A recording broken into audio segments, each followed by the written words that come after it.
Aquí está Baruch y la lección de hoy.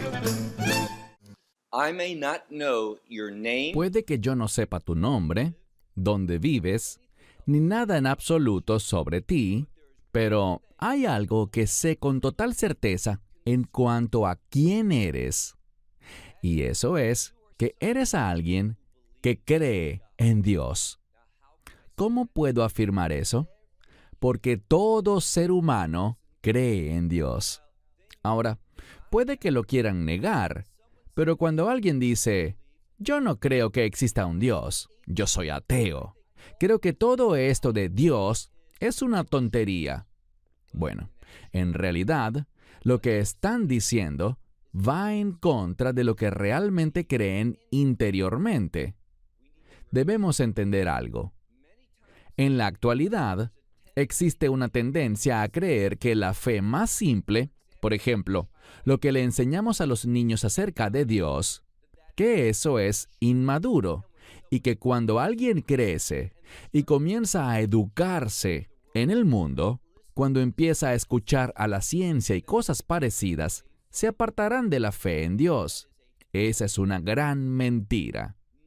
Nadie deja de creer en Dios por causa de la ciencia o porque se haya vuelto más inteligente, ni nada por el estilo. Las personas se pueden rebelar contra Dios, pero eso no significa que no crean en Dios. ¿Y cómo puedo hacer tal afirmación? Bueno, toma tu Biblia y ve conmigo al Salmo número 14. Libro de los Salmos, en el Salmo 14. Siguiendo con la idea, puedo ofrecerles incluso evidencia científica al respecto. He compartido antes que hace muchos años, en los Estados Unidos, una universidad con sede en California realizó una investigación. Todos sabemos lo que es un detector de mentiras. Conectas a una persona a esta máquina y monitorean las reacciones internas de la persona, el estrés y cosas por el estilo, y con mucha precisión pueden discernir si alguien está diciendo la verdad o si está mintiendo. Y en este ejemplo, tomaron un grupo de 1,000 individuos que tenían todos algo en común. Todos afirmaban ser ateos.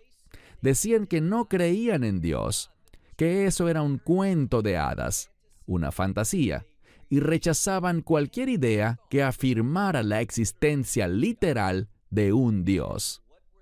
Y por supuesto, la pregunta central que se les hizo, cuando estaban conectados al detector de mentiras, fue, ¿cree usted en Dios?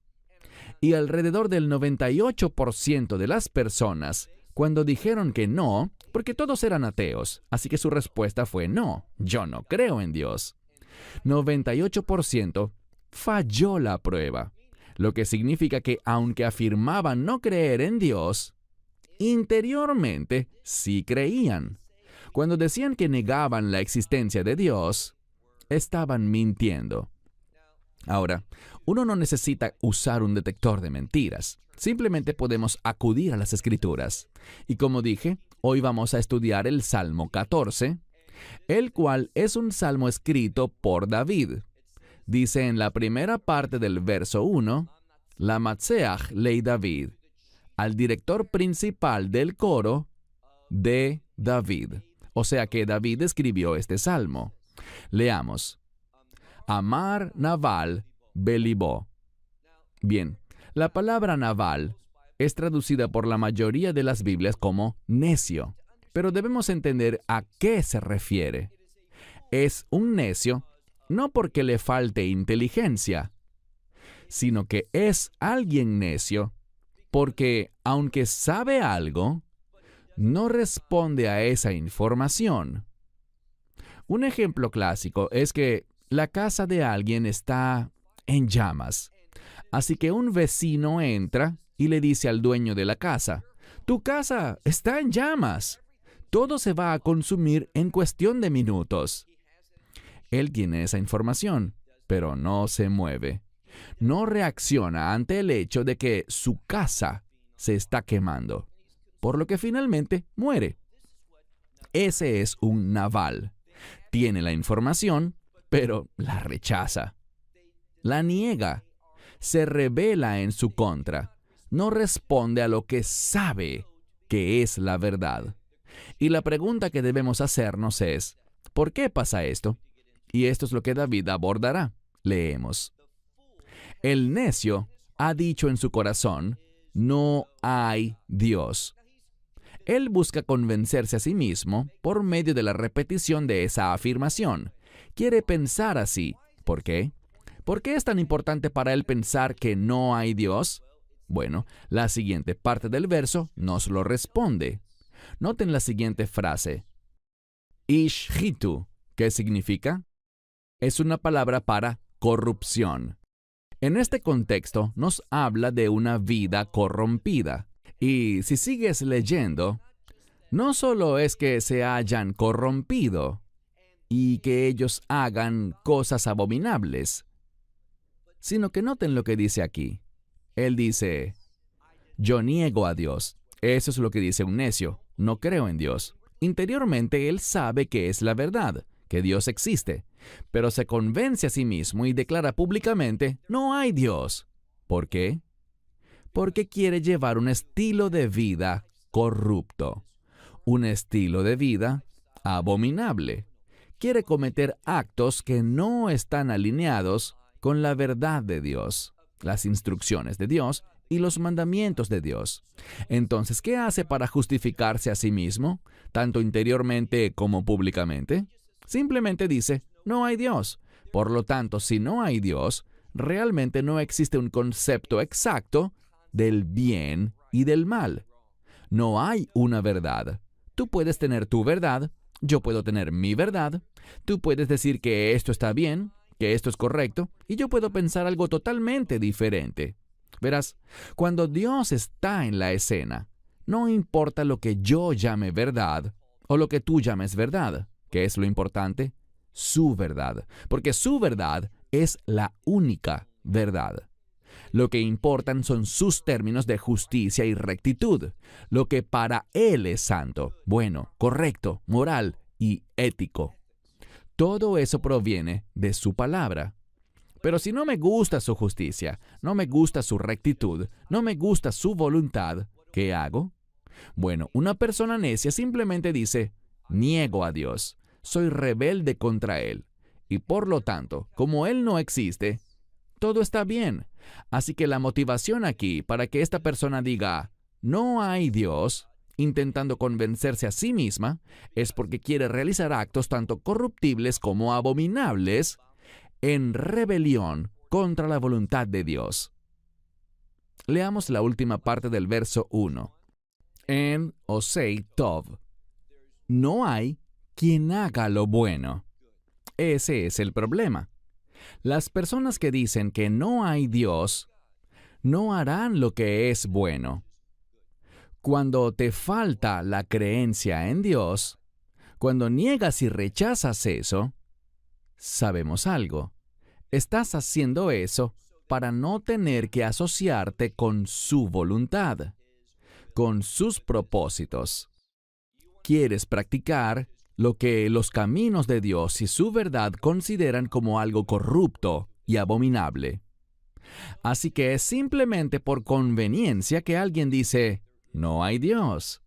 Bien, voy a desviarme brevemente del tema.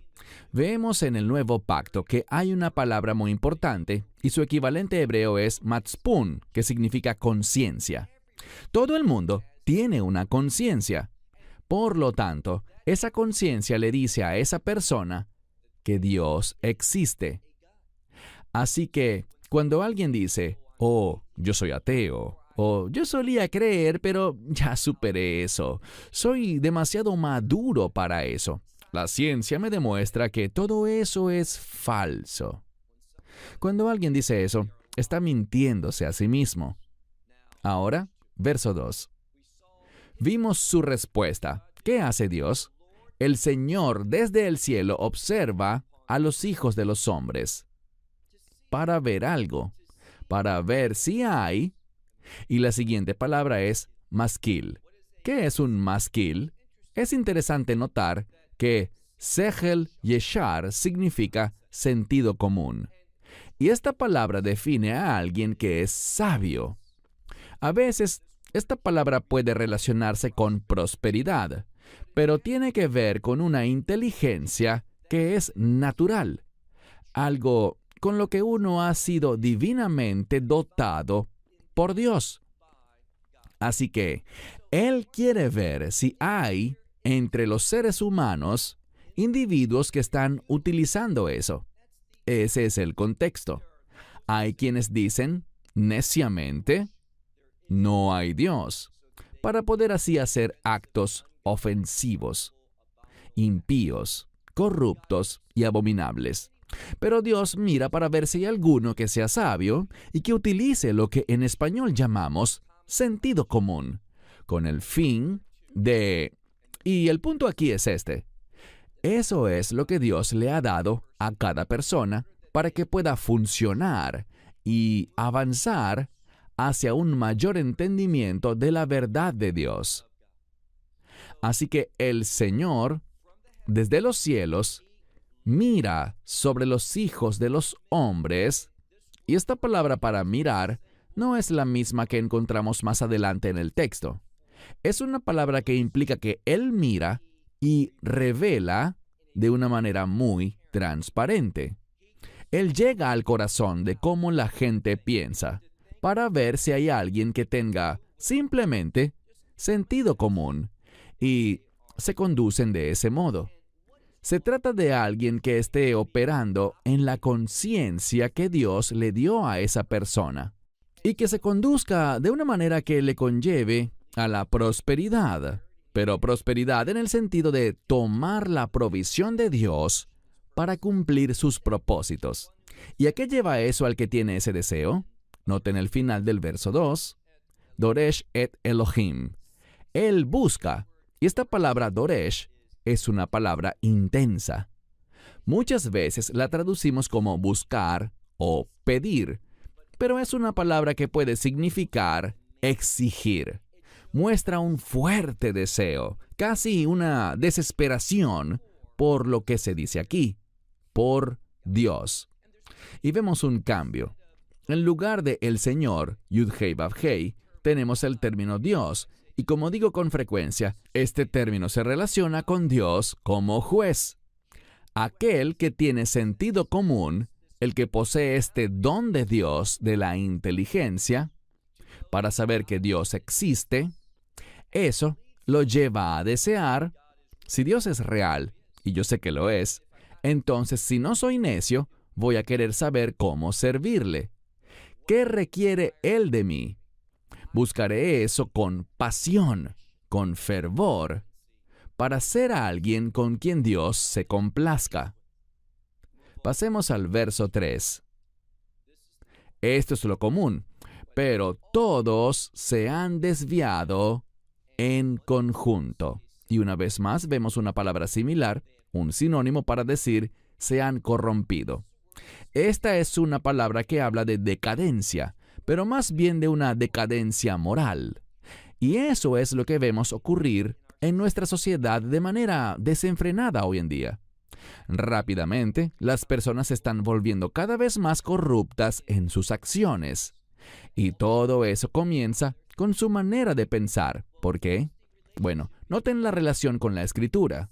Aquí dice que aquellos que buscan a Dios actuarán con sentido común, con eso que Dios ha puesto en nosotros, con nuestra conciencia, con el fin de buscarle, encontrarle, servirle, glorificarle y ser bendecidos por Él. Ese es el orden que Dios espera para poder obrar con la humanidad. Pero, ¿qué hace la gran mayoría de las personas? Se apartan rápidamente de Él. Se comportan corruptamente, y noten lo que dice por segunda vez, Enos Seitov. No hay quien haga el bien. Verso 4. Ciertamente, ahora, basándonos en estos individuos, ¿qué individuos? Los que dicen, no hay Dios. Quiero vivir corruptamente. Quiero hacer cosas abominables. quiero apartarme de Dios, quiero seguir los deseos de mi propia voluntad. No quiero hacer aquello que es bueno según Dios. Ellos saben algo. Mira el verso 4. Ciertamente ellos saben, ¿de quién estamos hablando? De todos los obradores de iniquidad. Eso es lo que son. Cuando alguien niega a Dios, se convierte en obrador de iniquidad. Así de simple. Solo cuando reconoces a Dios, no solo en el corazón o en la mente o con palabras, sino cuando empiezas a reconocerlo en tus decisiones de vida, en lo que haces, en las prioridades que tienes. Cuando reconoces a Dios de esta manera, vas a estar haciendo su voluntad, manifestando lo que es correcto, lo que es adecuado, lo que es bueno. Pero cuando dices, Dios no existe, ¿cuál será el resultado? Estarás en actividad, y eso es literalmente lo que dice, todos los que, y la palabra aquí habla de los que obran, los que operan en iniquidad. Y noten lo que pasa. Cuando amamos a Dios, ese amor por Dios se manifestará amando al prójimo. Vamos a desear ser útiles. Querremos ser una bendición para otros. Estaremos más preocupados por el bienestar de los demás que por el nuestro propio. Esa es la verdadera fe. Eso es lo que hace Dios al guiar a una persona.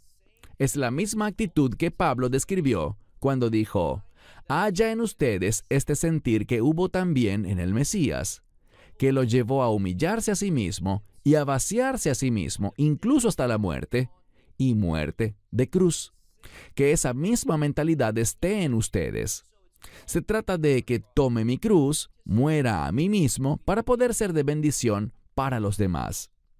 Y por eso vemos claramente en la Escritura que ese es el carácter de la Torá. Ama a Dios, ama a tu prójimo. Pero estos individuos no están en absoluto bajo la autoridad de la Torá.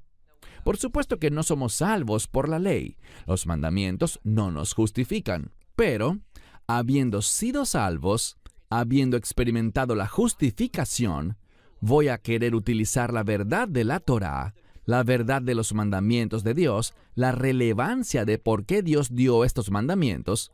Voy a querer aplicarlos a mi corazón, a mi estilo de vida, para poder ser de bendición para otros, para poder ser como Dios.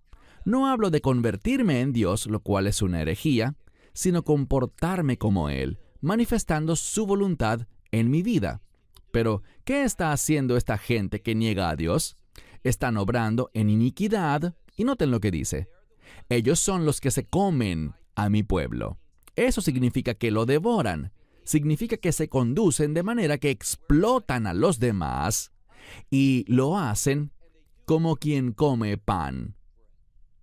Este es un modismo, porque comer pan es algo simplemente natural. Comemos pan, y el pan aquí es solo un sinónimo para comida.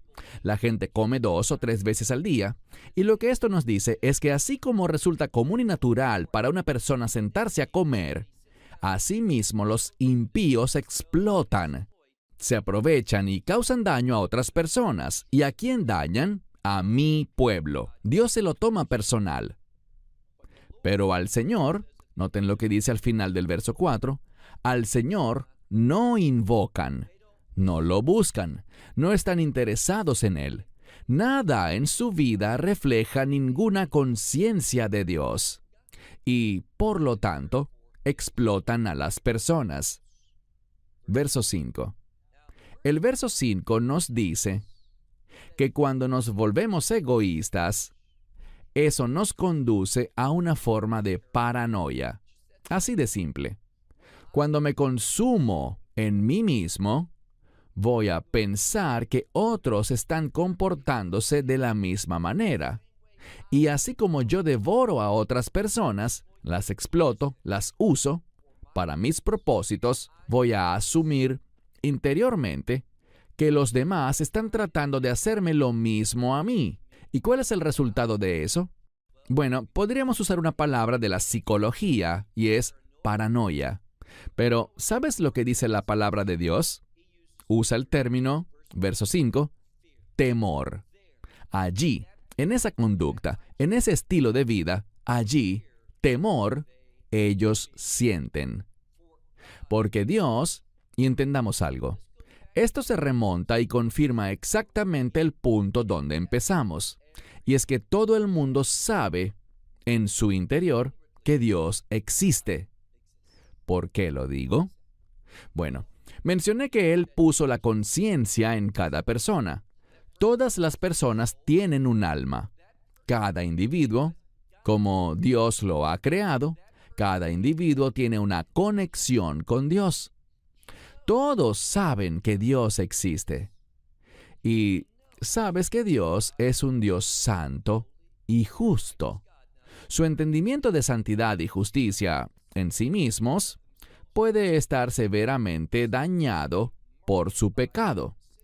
Pero, de alguna manera, saben que Dios es bueno, que es santo, que es justo y saben algo más, que hay un día de juicio. Habrá un día en que las personas tendrán que rendir cuentas. Ellos lo ven en este mundo.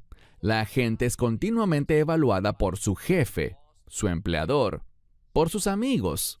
Nos evaluamos mutuamente. ¿Es esta persona realmente un amigo? ¿Es alguien en quien puedo confiar?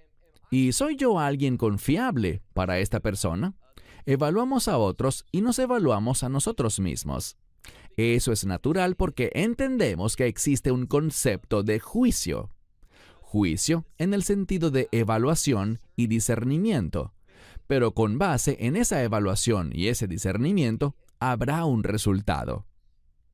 Otra forma en que podemos pensar en esto es como el día de pago. Hay un día en que las cosas serán puestas en orden. Y, por lo tanto, mira con cuidado esto. Dice que Dios, y una vez más se usa Dios en este contexto para enfatizar su rol como juez. Porque Dios está en la generación de los justos. Bien, ¿qué es la generación de los justos? Bueno, es un modismo para referirse a la generación que Dios juzga. Todo este pasaje aquí nos hace recordar que viene un día de juicio. Y eso causa que los individuos que dicen, Dios no existe, no voy a vivir para Él, no creo en Él, no buscaré su verdad, no seguiré sus estándares, que ellos sientan temor en su interior, que tengan lo que podríamos llamar una paranoia espiritual. Desconocen la paz y el contentamiento. Cuando te vuelves egoísta, eso te roba el gozo. Y ellos tienen miedo, porque Dios está con la generación de los justos. Verso 6. El consejo. Ahora, debemos entender esta palabra consejo como una instrucción. Podemos observar que en muchas Biblias, la siguiente palabra es la palabra hebrea ani, con ain y no con aleph. ¿Cuál es la diferencia? Ani con una aleph significa yo, pero con una ain significa alguien que es pobre o alguien que ha sido afligido, alguien que está sufriendo. Y en este sentido, creo que deberíamos entenderlo de una manera muy general como un afligido. Dios tiene instrucciones para los que están siendo afligidos por el mundo. Noten lo que dice aquí. El consejo o la instrucción del afligido, ¿qué hacen aquellos que niegan a Dios? ¿Qué creen sobre eso? Ellos hacen algo. Ellos lo rechazan. Piensan que simplemente no tiene valor.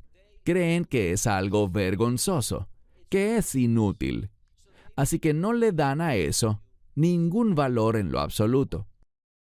Y eso es lo que hacen, porque aquí está el problema. Si no lo hicieran, entonces se darían cuenta de su derrota. Y no quieren eso, así que dicen, el consejo de Dios, sus instrucciones para los afligidos en este mundo, ya que no existe Dios, a su instrucción no le daré preferencia ni la menor importancia en absoluto. Mas, ¿qué sabemos? Dice, pero el Señor es su refugio. Así que al final, Dios será refugio para aquel que abraza e implementa el consejo de Dios. Aquí es donde se ve la sabiduría. La sabiduría se ve al tomar el consejo de la palabra de Dios. Sus principios, preceptos, instrucciones, mandamientos, todo eso, todo su consejo, toda su instrucción, y la aplico a mi vida, porque cuando hago eso, eso me posiciona en un lugar seguro, en su refugio, en su lugar seguro. Y lo que eso comunica es que Dios se convierte en mi defensa. Esa es la idea aquí. Y los salmos hablan de esto en muchos lugares distintos. Un verso más, leamos el verso 7. El verso 7, el último del salmo, termina con una declaración de ánimo, de que no solo viene el juicio, no solo Dios será refugio para aquel que confía en Él, sino que viene el establecimiento del reino de Dios. Con el juicio de Dios, Él pone las cosas en orden, y ese orden perfecto será experimentado dentro de su reino. Así que concluyamos. Mira el verso 7. Mi iten mitzion. ¿Quién traerá mitzion de Sión? Ahora, yo marcaría esta palabra Sión porque Sión es una palabra de reino. Se relaciona con Jerusalén en cuanto a su ubicación, pero no en cuanto a su condición espiritual. Sabemos que Jerusalén, como dice el libro de Apocalipsis, Jerusalén en los últimos días será como Sodoma y Egipto. Pero, a través de la redención, Jerusalén será transformada. Y esta Jerusalén transformada se llama Sión. Así que él está preguntando aquí, David hablando, ¿quién dará, o podemos traducirlo así, quién traerá desde Sión? Cuando dice desde Sión, la implicación es las promesas del reino, las bendiciones del reino. ¿Quién va a traer esto? ¿Y cómo llamamos a estas promesas, estas bendiciones del reino? Bueno, Yeshuat Yisrael, la salvación de Israel.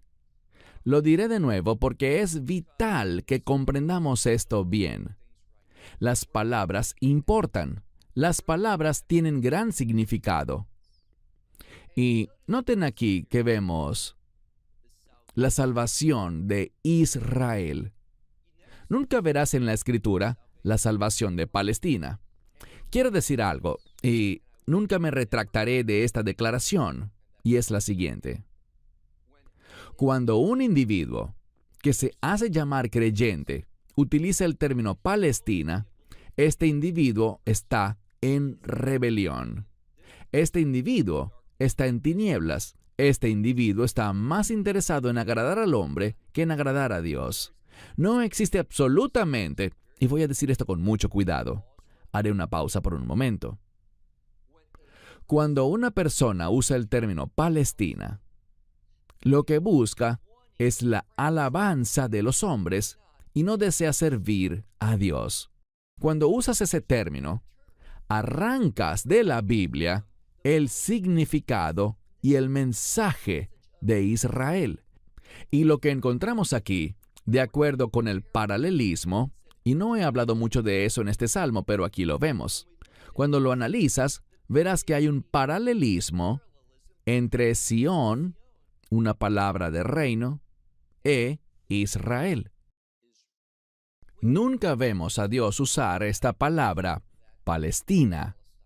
Y en cuanto a su forma base, que es Peleshet, o los filisteos, cuando la Biblia usa esos términos, no es en un contexto de reino, sino más bien en uno de juicio. Así que si alguien usa el término Palestina, cuando debería usar Israel, está engañado, está en tinieblas y tiene una agenda que busca agradar al mundo y que desafía el plan de Dios. Y te digo algo más. Si estás en una congregación y tu líder usa ese término a veces, compártele con amor que eso no es algo bíblicamente correcto.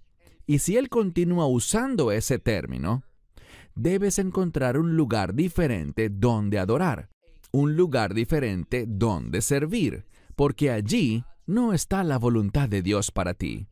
Y estoy completamente seguro de lo que acabo de afirmar. Una vez más, ¿quién dará desde Sión la salvación de Israel? La última parte del verso 7 nos dice qué tiene que suceder para que ese reino se establezca, para la salvación de Israel. ¿De qué se trata? Veshuv Hashem Shevut Amo, lo que significa cuando el Señor restaure la cautividad de su pueblo. ¿Qué significa eso? Cuando Él regrese al pueblo de vuelta a su tierra, cuando los saque de la cautividad. Y eso, amigo mío, está ocurriendo en nuestros días. La evidencia es que exista nuevamente la nación de Israel, más el hecho de que el pueblo judío se está mudando rápidamente a la tierra de Israel. Yo vivo al sur de Israel y veo construcciones multiplicándose a un ritmo increíble. Edificios muy altos que se levantan por todas partes y están todos ocupados. La gente se está mudando para acá a pesar de cualquier preocupación por temas de terrorismo y guerra. La gente se está mudando. ¿Por qué? Porque Dios está devolviendo la cautividad de Israel a la tierra. Y eso tiene un gran significado profético. ¿Saben? Me asombra cómo tantos supuestos maestros de la Biblia tuercen la verdad y andan mintiéndole a la gente diciendo, este es un evento profético o aquello tiene gran significado. Y les daré un ejemplo específico. Recientemente, y no diré nombres, pero he recibido quizás 30 a 40 correos electrónicos, la mayoría de los cuales ignoro, pero han enviado, digamos, unos 40 correos electrónicos relacionados con preguntas sobre la batalla de Gog y Magog, y con respecto a si este acuerdo que existe con los Emiratos Árabes Unidos tiene algo que ver con la batalla de Gog y Magog. Les diré algo muy directo. Si eres un creyente, no estarás en este mundo, en este planeta, no vivirás aquí en el planeta Tierra, cuando se desarrolle la batalla de Gog y Magog. Está bien estudiarla y entenderla, pero no será algo que tenga relevancia personal, es decir, nosotros no experimentaremos esa batalla. ¿Sabes qué sí tiene gran importancia profética? 3 cosas. 1. El aumento de la persecución contra los cristianos. Eso es profético. Aquellos que están sufriendo por el nombre de Yeshua, Jesus, Jesús, como lo quieras llamar. Muchos están sufriendo por su fe en Él. Eso es importante. Otra cosa que es muy significativa tiene que ver con el regreso del pueblo judío a su tierra.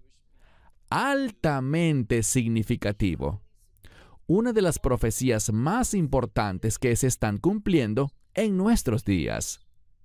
Y lo tercero que también tiene gran importancia es cómo Irán está estableciendo una coalición de naciones, cómo está creciendo en influencia, cómo otras naciones en el Medio Oriente están preocupadas y cómo, cuando uno mira a Irán y sus acciones, es algo perverso. Irán es una nación perversa.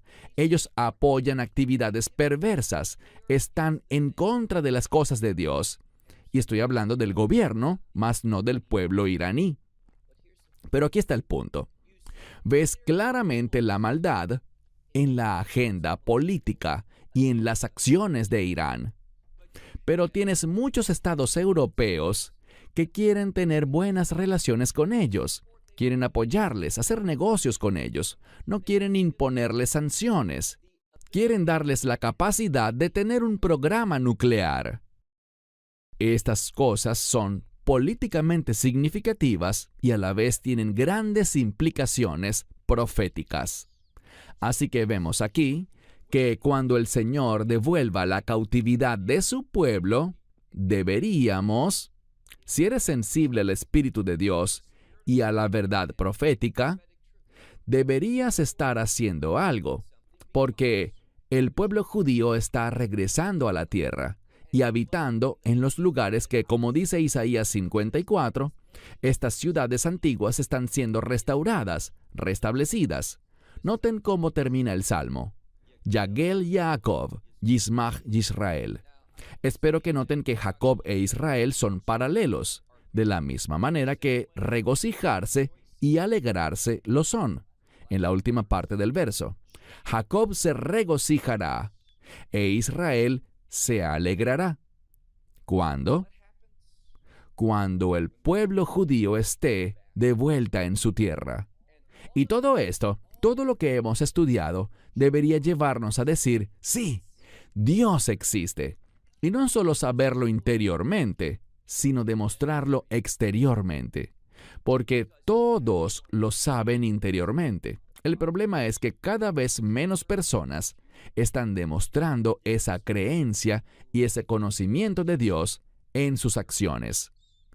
Debemos ser personas que digan, basta, voy a ser valiente en mi fe, voy a tomar una posición y no me preocuparé por las consecuencias. Concluiré la lección de hoy diciendo una cosa más. Me hicieron una pregunta sobre si es permisible para las congregaciones, y esto se está grabando durante el tiempo del coronavirus. Y de nuevo quiero decir una vez más que es importante que las congregaciones se reúnan. Si sientes que debes tomar ciertas precauciones, está bien. Divide a la gente en varios servicios. Usen una mascarilla si les parece apropiado, si es lo que determina el liderazgo. Todo eso está bien, pero reúnanse en asambleas, congréguense. Y si las autoridades dicen que no pueden hacer eso, que serán multados, que serán arrestados, no desperdicien el dinero de Dios yendo a la corte. La base para eso está en Daniel. Cuando se promulgó una ley que prohibía orar a cualquier otro que no fuera el Dios de los babilonios, Daniel no contrató a un abogado. Él no fue a la corte. ¿Qué hizo? Simplemente hizo lo que Dios le mandó a hacer. No desperdicies tu dinero en temas legales. Simplemente adora a Dios. Haz eso y cualquiera sean las consecuencias, déjalas a Dios. No te preocupes por si van a cerrar el local o si van a meter a tu iglesia en la cárcel. No te preocupes por eso. Sé fiel a Dios. No te preocupes por lo que puedas sufrir al tomar una posición. Eso es parte de tener un testimonio. Así que mi consejo es, tengan fe. No luchen contra el enemigo en su dominio, en las cortes de este mundo. Simplemente hagan lo correcto y confíen en que Dios se moverá. Dios se manifestará y Dios será glorificado en tu fidelidad, sin importar cómo responda el mundo. Sí, Dios existe. Demuestra tu fe en Él. Shalom desde Israel. Shalom from Israel. Esperamos que te hayas edificado.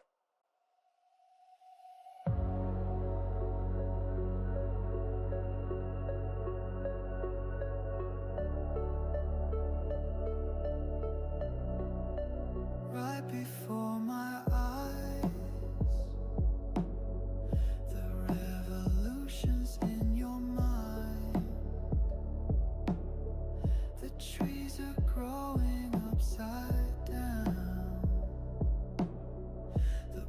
birds are flying underground, and people smile at you with teeth of every color too,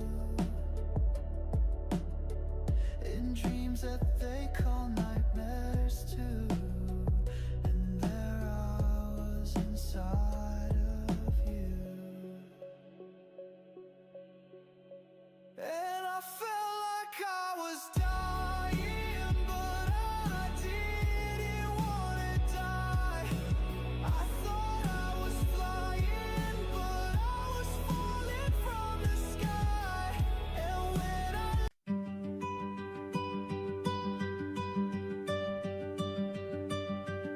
I see the strands that tie us close, invisible lines the heart knows most. A fleeting glance, a whispered word, the quiet moments often unheard.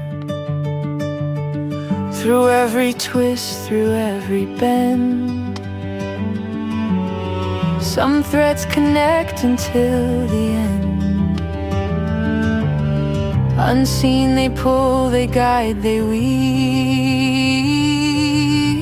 a tapestry only we perceive. On golden threads we rise and fall, they catch our hearts through it all. Every smile, every sigh, a thread of light we can't deny, even when the world feels cold and gray.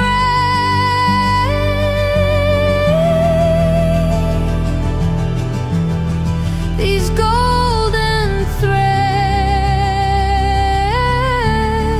will guide our way.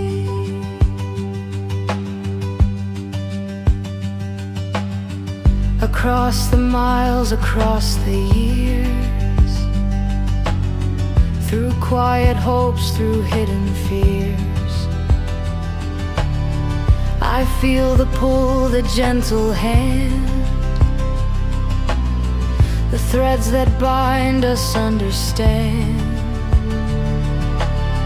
They shimmer softly in the night, invisible paths of warmth and light. No distance breaks, no time can sever. These threads remain forever. On golden threads we rise and fall, they catch our hearts through it all. Every smile, every sigh, a thread of light we can't deny, even when the world feels cold and gray.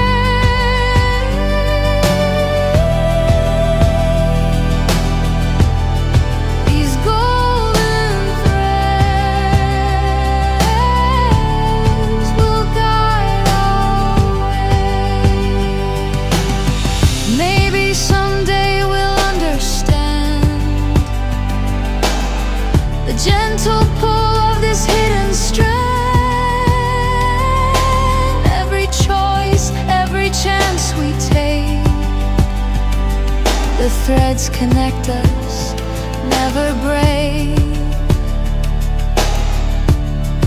On golden threads we rise and fall, through